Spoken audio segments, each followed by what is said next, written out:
So ito mga kababayan, update tayo ngayon dito sa Supreme Court kung saan nandito yung mga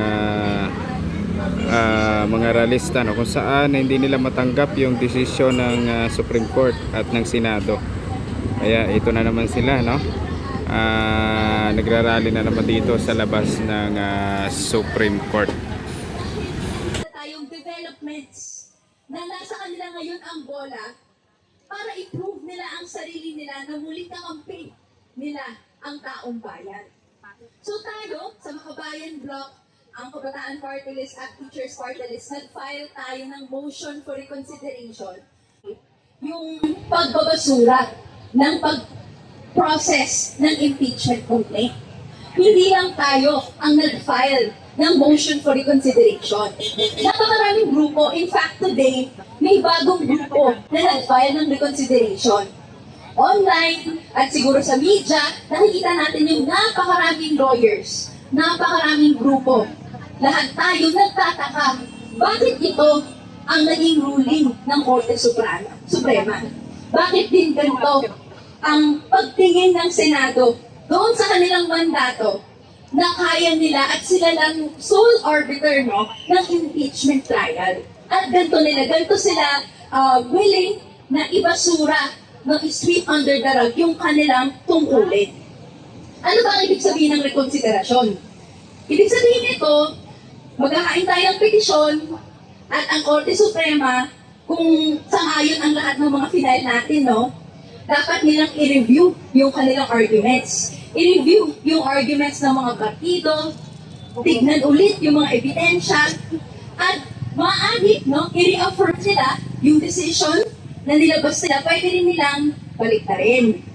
So, siguro, pag tignan natin sa kasaysayan, ano ang instances na, gaya nga dito sa aming reverse Uno card, na reverse ng Supreme Court yung kanilang mga desisyon. No? Kung titignan natin ang kasaysayan, iilan lang talaga ang mga desisyon nag-reverse. Meron pa dito na aspeto na gagawin nila yon because of intense public pressure.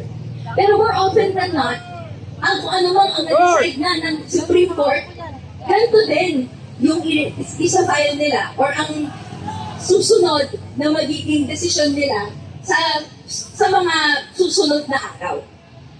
Kaya dito, ano ngayon yung ginagawa natin? So kung may ganong kasaysayan pala ang Korte Suprema, anong ginagawa natin dito?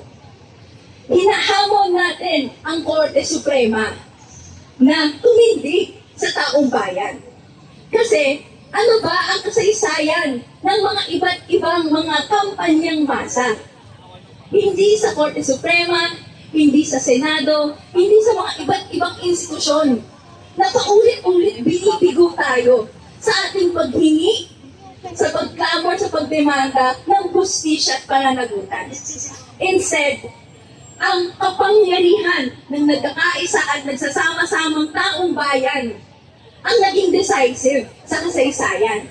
Muli, ibalik-tanawin natin sa mga kabataan dito, nabasa na siguro sa mga textbook or online, o kaya sa mga young at heart dito, pero 2 dekada nang nasa lansangan, naalala natin, yung impeachment trial ni Estrada, ni Arroyo. Ano pa ang decisive? Ang decisive, no, ay ang mas maraming napapakilos. Kung mas marami tayo sa hanay na ito, mararamdaman ng mga institusyon na kahit anong gawing pagtatago nila, kahit anong gawing pagbabaluktot ng batas, hindi sila makakatakas sa lansangan. Kaya ang hamon sa atin at tinatanggap natin ang hapon ni Sister Mary John na ang susunod na lundo ng laban ay pagpaparami natin dito. Sa pagpaparami natin, ma-reverse at magparamdaman ng Supreme Court ang pressure na i-reverse ang kanilang desisyon. Mararamdaman ng Senado na hindi nila pwedeng itago ang mga sala ni Sara Duterte. At mararamdaman ni Sara Duterte na ang kanyang prospects for 2028 o kung anumang suporta na yan ay kailangan munang dumaan sa pagkakatol ng taong bayan sa kanyang korupsyon, sa pagtago ng 612.5 confidential funds at iba't ibang pamamaraan na binubusabos at pinapaliit ang mga panawagan ng Estado, ng mga iba't ibang sektor. Kaya po, ngayong International Youth Day, ngayong National Youth Day, ang kabataan dito ay hinahamon na dalhin ang kanilang mga classroom, dalhin ang kanilang mga organisasyon, ang kanilang mga pamilya, lahat ng kilala natin, para dito magkaisa sa susunod na lundo ng laban. At tuloy-tuloy tayo hanggang makamit ang tunay na katarungan.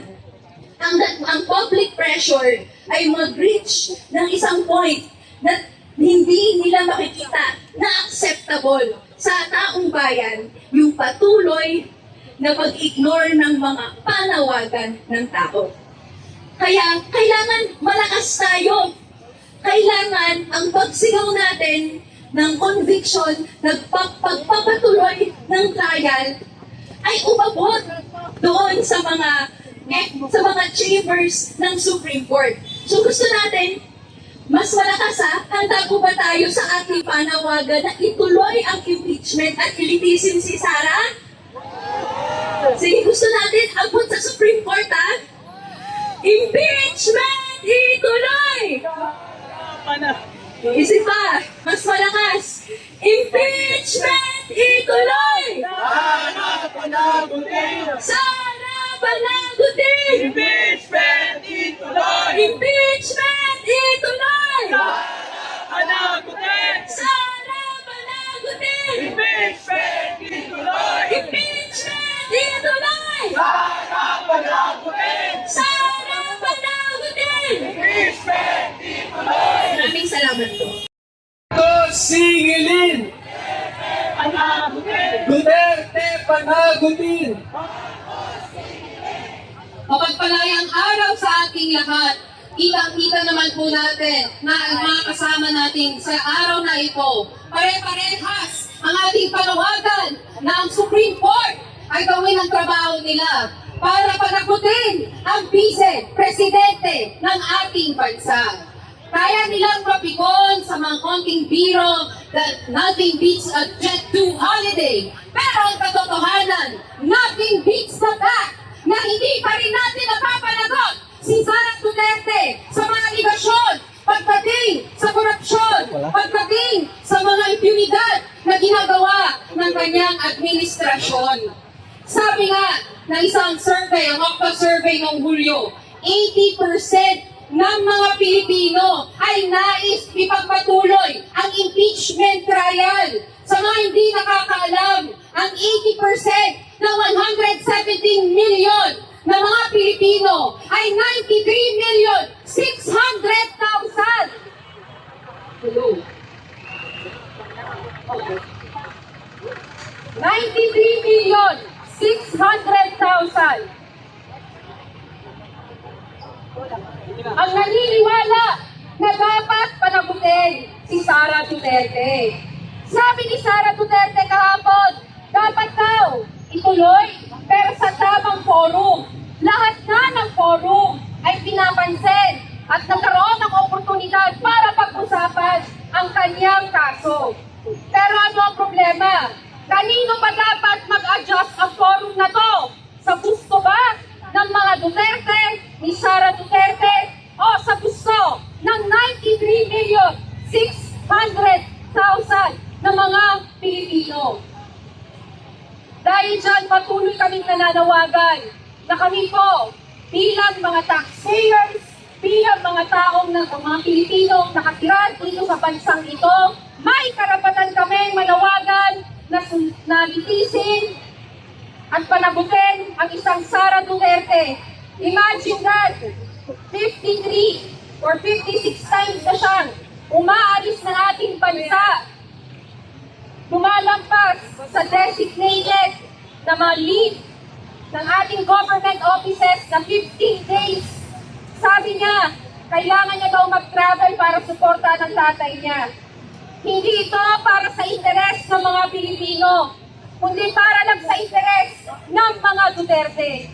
Dahil dyan, naniniwala kami at nasabi na rin ng mga unang nagsalita na may kakayanan ang Supreme Court na mag-reverse ng kanilang mga desisyon.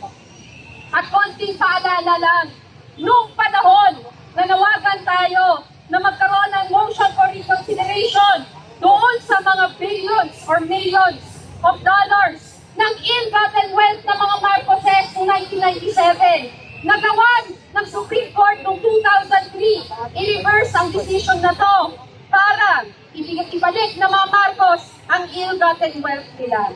Sana ito ay magsilbing paalala sa ating lahat na kung may paraan at kung gusto, gagawin natin lahat at magsasama-sama tayo. Ngunit, isa ding paalala sa mga oligarkiya, sa mga nag-ahari-uri, na pag napikon na ang taong bayan, history has already dictated na lahat tayo ay pumupunta sa kalsada at ang nananalo ay ang taong bayan. Maraming salamat po.